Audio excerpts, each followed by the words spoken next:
बिस्मिल्लाहिर्रहमानिर्रहीम। अस्सलाम वालेकुम रहमतुल्लाहि व बरकातुहू। हकीम मोहम्मद अब्दुल्ला बिन उमर आप हज़रात के सामने हाजिर। मर्दाना कमज़ोरी का इलाज बिल ग़िज़ा, इस हवाले से आज गुफ्तगू होगी कि मर्दाना कमज़ोरी को ग़िज़ा के साथ किस तरह मजबूत किया जा सकता है और किस किस तरह की ग़िज़ा का इस्तेमाल किया जाए तो क़ुव्वत बा मज़ीद मजबूत हो जाती है। असल में हम क़ुव्वत बा के हवाले से फ़िक्रमंद तो रहते हैं, लेकिन ग़िज़ा के इस्तेमाल में हम कोई एहतियात नहीं करते। हम ग़िज़ा इस्तेमाल करते हुए ये तो ज़रूर देखते हैं कि हमें इसकी ज़ायक़े की लज़्ज़त कितनी हासिल होगी, ज़ायक़ा अच्छा हो और ज़ायक़े से हम मसरूर हों, लेकिन हम ये नहीं सोचते कि इसे खाने के बाद हमारे जिस्म में क्या तग़य्युरात पैदा होंगे और हमें किस किस तरह की कमज़ोरियों का और बीमारियों का सामना करना पड़ेगा।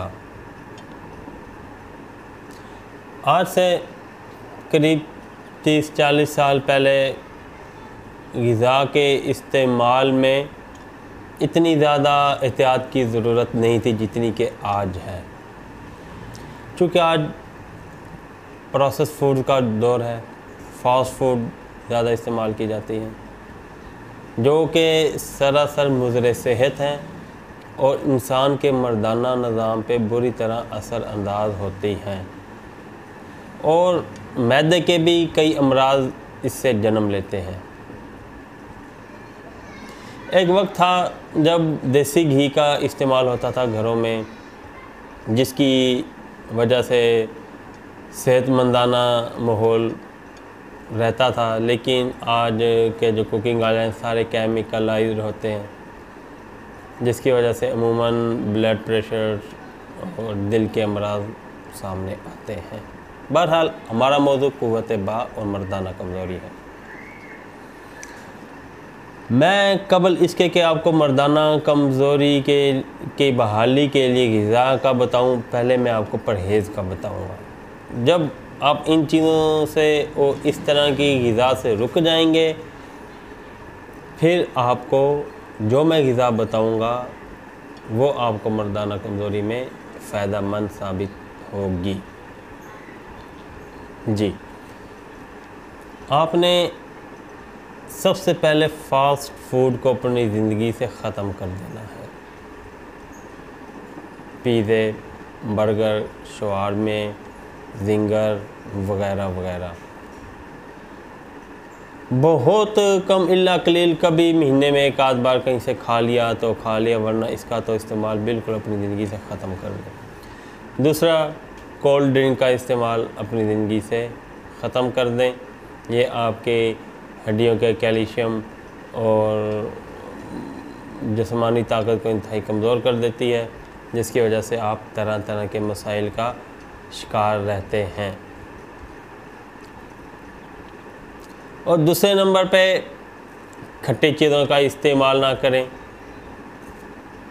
तली हुई चीज़ों का इस्तेमाल ना करें।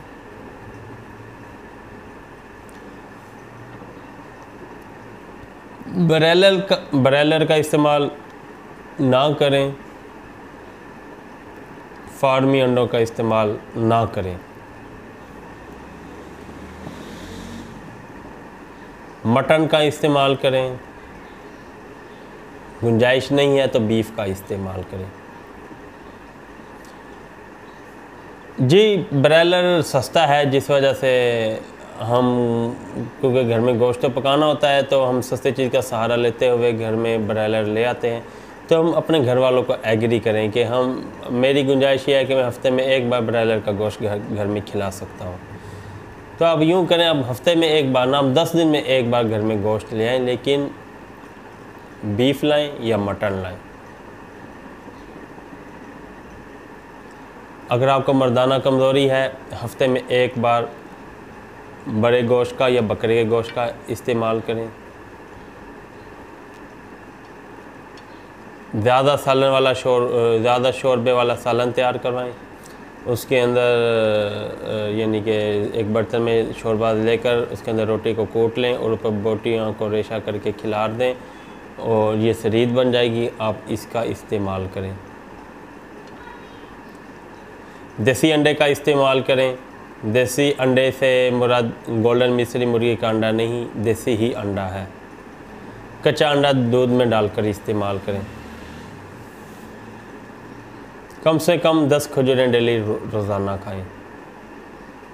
10 खजूरें डेली रोज़ाना खाएं।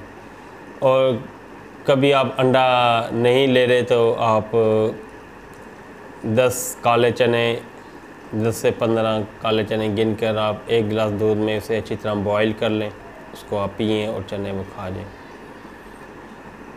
नहीं तो रात को आप तकरीबन 10 से 15 चने, काले चने दूध में भिगो दें और सुबह उठकर आप दूध पी लें और चने खा लें। दूध में छुहारे बॉयल कर आप पिएं, ये आपकी कुव्वत बाह को मजबूत करेगा। रात को छुहारे दूध में भिगोकर रख दें, सुबह आप दूध पी लें और छुहारे खा लें, ये आपकी कुव्वत बाह के लिए बेहद मुफीद है। फ्रूट का ज़्यादा से ज़्यादा इस्तेमाल करें, बल्कि लाजमी करें। डेली की बुनियाद पे आपने एक फ़्रूट लाजमी खाना है सीज़न के एतबार से। जो फ्रूट आजकल की सीज़न में चल रहा है उसे आप डेली इस्तेमाल करें, उसे खाएं। अच्छी ग़िज़ा का इस्तेमाल रखें, इंशाअल्लाह ताला आपकी कुव्वत बाह कोई इतनी ज़्यादा मसले वाली बात नहीं। मैंने एक वीडियो में पहले भी इस पे वजाहत की थी कि मर्दाना कमज़ोरी मर्दाना लापरवाही का नतीजा है। बाद हज़रात कहते हैं कि मर्दाना कमज़ोरी ख़त्म नहीं हो रही, जबकि वो कसरत जिमा का भी शिकार होते हैं। जिमा परहेज़ करके करें, वक्फ़े के साथ करें। इंशाअल्लाह ताला आपको जिमा की लज़्ज़त भी मिलती रहेगी और आपकी कुव्वत बाह भी कमज़ोर नहीं होगी। अक्सर लोग हमारा सफ़ूफ़ मगलज़ मंगवाते हैं, कहते हैं हकीम साहब फ़ायदा तो हुआ लेकिन वो नहीं हुआ जो आपने हमें बताया था। मालूम करने में पता चलता है कि वो रोज़ाना जिमा कर रहे हैं या एक दिन छोड़ के एक दिन हम बिस्तरी लाजमी कर रहे हैं। तो वक्फ़े के साथ हम बिस्तरी करें, अच्छी ग़िज़ा का इस्तेमाल करें, इंशाअल्लाह ताला आप किसी भी तरह के मर्दाना मसाइल का शिकार नहीं रहेंगे।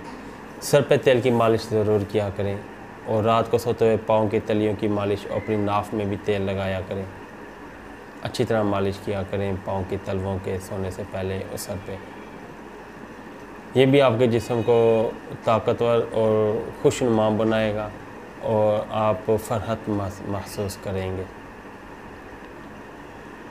सब्ज़ियों का इस्तेमाल करें, फ्रूट का इस्तेमाल करें, ब्रॉयलर का इस्तेमाल ना करें, फार्मी अंडों का इस्तेमाल ना करें, गोश्त का एहतमाम रखें। इंशाअल्लाह ताला आपकी मर्दाना कमज़ोरी ख़त्म हो जाएगी और आप एक पुरकशिश अज़वाजी ज़िंदगी गुजारेंगे। अगली वीडियो तक के लिए इजाज़त दें। इंशाअल्लाह ताला एक अच्छे से नुस्खे के साथ फिर आपकी खिदमत में हाज़िरी दूँगा। जाते हुए अपना पैगाम, छोटी और बड़ी मक्खी का खालिस और कुदरती शहद मंगवाने के लिए आप हमारी खिदमत ले सकते हैं। पूरे पाकिस्तान में कैश ऑन डिलीवरी की सहूलत के साथ शहद पूरे एतमाद के साथ मनी बैग गारंटी के साथ रवाना किया जाता है। अगर आप हमसे शहद मंगवाने के ख्वाहिशमंद हों तो हमारा नंबर स्क्रीन पे मौजूद है, आप हमसे रब्ता कर सकते हैं। अगली वीडियो तक के लिए इजाज़त दें। अल्लाह हाफ़िज़।